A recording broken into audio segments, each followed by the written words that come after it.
It is Sunday, February 6th in the NBA, and I'm back with my 3 best picks of the day. Yo, what's going on, everyone? This is Austin from Calling Our Shot. Let's do another quick recap. Another winning day, making that 3 straight in a row. 4 out of our 5 so far in February, and boy, oh boy, we were so close to a sweep. But we were 2-1. Best bet of the day, Bam Adebayo clutches up, cashes in the third quarter. Wendell Carter Jr. does the same exact thing because the Magic get blown out. Speaking of another team that got blown out, the Washington Wizards. Thanks for nothing because Mikal Bridges should have easily hit his over. He had 19 PRAs in just 25 minutes. Was playing pretty well. Unfortunately, only played 25 minutes. This is a guy that's been playing 40 plus. So either way, not much you can do about that. Thanks for nothing, Wizards, for not even keeping the game close, down by like 36 points in the third quarter. Either way, I'll take a profitable day. Hopefully we helped you guys out making some money. If you are new to the channel, consider hitting that subscribe button. We're like 500 subscribers away from 23,000. So we appreciate all the people joining the community. If you want to do us a favor, another favor, besides hitting that subscribe button, click that like button down below too. We can't do it without you guys' support. You guys hit 600 likes yesterday, which is normally something we never hit. So thank you guys again. Now,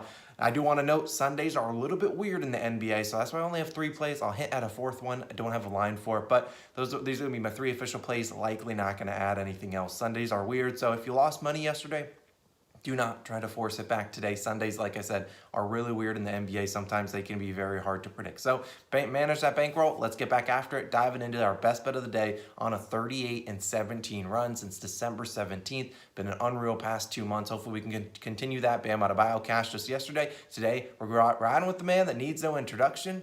Get out the drum roll, because bam, bam, bam, we're going with Luka Doncic, over 9.5 assists, minus 122 on FanDuel. Now, the past couple games, you've been hearing me talk up Luka and taking his PRA line. Look, the sportsbooks are catching on, because they rose that line to 49.5. And while, we've taken it like 46, 47.5, 49.5 is asking for a lot. It's basically asking for like a 30-point triple-double or asking him to drop like 35 to 40 points. And trust me, Luka's capable of doing that, but I like the assists here more, and here's why. Now, today he's taking on the Atlanta Hawks, and we're getting a Trae Young versus Luka Doncic show. I mean, these guys are always going to be compared to each other throughout their NBA career. At least I believe Trae Young is active today, but still, they're going to be compared throughout their whole career. And in large part, it's been paid off pretty well for both franchises. But look at Luka over his last 5 games, averaging 12.6 assists per game, and he's hit the over in all 5 straight games. So this line is a little bit suspect, but if it does go up to 10.5, he has hit that in 4 of the last 5 games.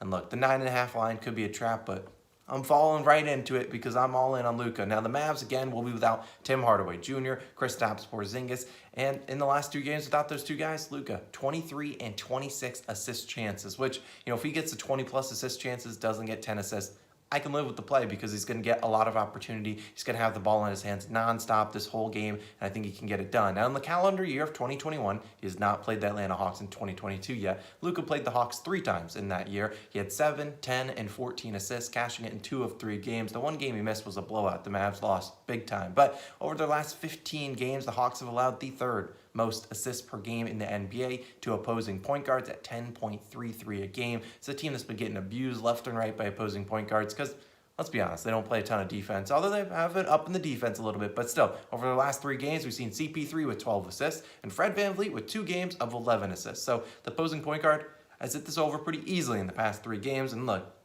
it's not rare for them to give up a guy with 10-plus assists, and I think Luka will be the next one. The Mavs are 2.5-point favorites, over under 219 points, which surprisingly is pretty high for a Mavs game. I think Luka can get it done. He'll be able to manage the clock and be able to score and do whatever he wants today, but I think he'll be getting us 10-plus assists. Now, I don't necessarily know if he gets a triple-double. It's going to be hard for him to rebound. Now, you talk about he was able to rebound against the Sixers. That's because he was the only guy in the paint. It's not the case today with the Atlanta Hawks. They obviously have John Collins and Clint Capella. Both those 2 guys pack the paint. If Maxi Kleber is back and Dwight Powell, might lean towards those guys to get more rebounds because Luka's not normally a guy that boxes out a ton. He's just more of a guy he's like the only one there in the paint when he gets rebounds. So I like Luka over 9.5 assists. That's what we're riding with, best bet of the day. Now let's move on to the next one.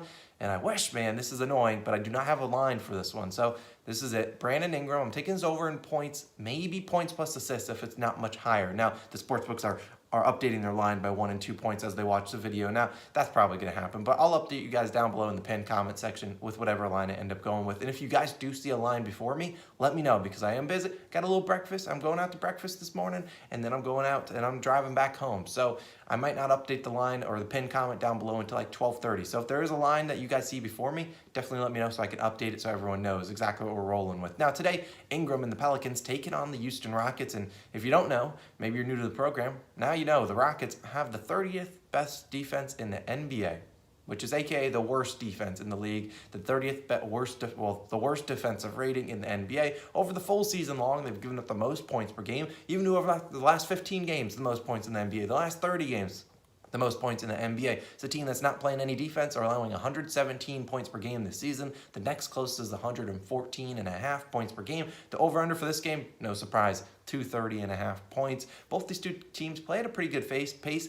And look, I think if you look at Ingram, I think he can get it done. Now, Ingram has been solid since returning from injury. Only played in 2 games. In those games, 26 points and 4 assists, and 23 points and 12 assists. Now, he's had average 22 and 10 assists per chances per game in those 2 games. So that's why I'm curious what assist line he gets. Now, I don't necessarily think Ingram's going out and dropping 12 assists again. If you think that, you'll probably get great value on that. But I think he can get us 4 to 6 assists, and I'm hoping that's around his line, 4.5 to, hopefully it's 4.5 if we're lucky, and then I'll probably combine with the points plus assists. Now, today, he's got a great track record against the Houston Rockets. I mean, I'll talk about how he's done. They played once this season. Ingram, 40 points and 4 assists. He was able to do whatever he wanted that game, and he's been able to do whatever he wanted against the Houston Rockets. So here's his game log since becoming a New Orleans Pelican. Here are his stat lines versus the Rockets. 40 and 14, 22 points, 3 assists, 15 and 4, 28 and 3, 27 and 4, and 35 and 5. Those are his 6 games. Now, you might look at those 2 games most recently. Went under, but he only attempted 13 and 15 shots. It's the guy in his 2 games since returning, 18 and 20 shot attempts. He's going to attempt a lot more than he has been doing in those 2 games. Probably those had Zion Williamson and obviously inactive today. Now, it will be noted if Josh Hart is active. If Josh Hart's active, likely won't lean towards his assist line. But if Josh Hart's out, he should have the ball in his hands a little bit more. We talked about both these 2 teams play at a super fast pace. And like I said, Josh Hart's out, pivot towards his over in points plus assists because I think we'll be having the ball a little bit more. Keep you guys updated down below in the pinned comment section with exactly the line I go with. And as always, if you don't see it updated, definitely let me know if you see a line before I do. Now, let's move to our final play of the day. And if they do make Wendell Carter Jr.'s over 9.5 rebounds, that's his line. He doesn't have a line right now. If they make that the line, probably want to take that. Not sure. I don't like forcing plays on Sunday. But here's my last play. Tobias Harris over 17.5 points, minus 120 on DraftKings. Now, there aren't a lot of guys I trust in the NBA. And if there was a list, Tobias Harris, he ain't even near that list because I don't trust this guy a whole ton, but I do like the matchup today. Now, Tobias Harris, he's hard to trust and he's borderline on the trade block, and the 76ers probably don't trust him either, but hey, if you want to up a guy's trade value, you better start playing a lot of minutes and telling them to shoot the shot. Now, you look at last game, and I have to note, this is an early tip-off, 3:30 p.m. Eastern tip-off, so get your bets in before it's too late, and hopefully if you're watching the video like 5:50 or something like that, maybe Tobias Harris is doing pretty well for us. If not, it wasn't me that suggested his over, but look, if your line moves to 18.5, it's up to you to take it. I mean, it's hard to trust Tobias at 17.5, but take it at 18.5 if you really want to. Now, back to Tobias. He scored 13 points last game, but he shot very well from the field, 6 for 8, but only 8 attempts. It was a weird game for the Sixers. They only attempted 70 shots as a whole team. The previous 2 games, 91 and 100 field goal attempts, and look, they rarely are in the 70s, let alone at 70 on the dot for field goal attempts. I think he's going to attempt a little bit more today against the Bulls, which is a great matchup, which sets up really good for him. Now,